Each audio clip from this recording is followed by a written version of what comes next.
Hi there, everybody. Thanks for staying up late with us on TCM. I'm Ben Mankiewicz.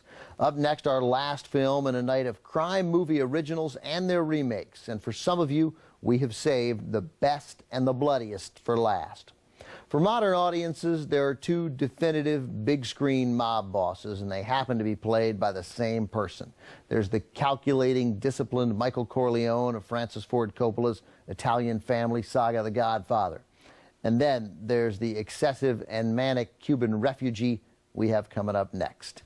Yes, it's Tony Montana, people, so make sure the kids and the squeamish are fast asleep. From 1983, Al Pacino stars as Scarface. Directed by Brian De Palma, it's a remake of the 1932 Howard Hawks original we just showed. But in addition to the expected updates to the illegal product, cocaine instead of alcohol, and the violent bloodbaths instead of relatively pristine shootings, there was one significant story change that came courtesy of another director, Sidney Lumet. During the 1980 Mariel boat lift, Cuba's leader, Fidel Castro, allowed thousands of Cubans to immigrate to the U.S., including a significant number of prisoners. Lumet suggested De Palma change the character from a traditional American mobster to one of those criminal refugees. The result was a creative twist on an old story.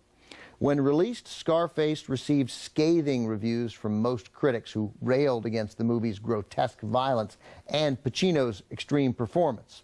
Pacino said the film was simply misunderstood. He and De Palma's shared vision was to deliberately depict everything out of proportion.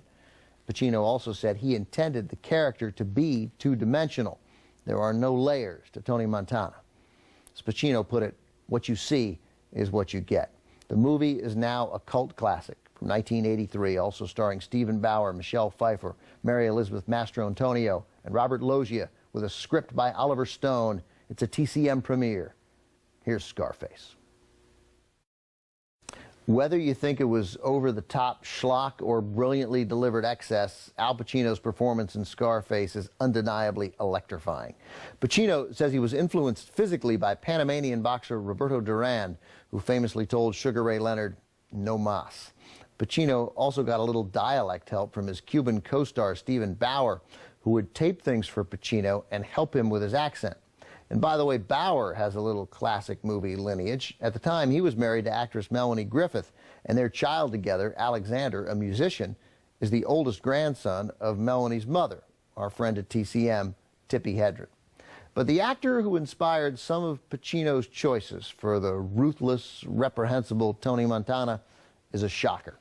It was Meryl Streep, specifically her work in the 1982 drama Sophie's Choice of all movies. Pacino admired and emulated Streep's commitment to her character in Sophie's Choice, a performance Pacino calls courageous. Up next, film critic Elvis Mitchell interviews Emmy Award-winning actor and comedian John Leguizamo for Mitchell's 2008 series, Under the Influence. Stay with us.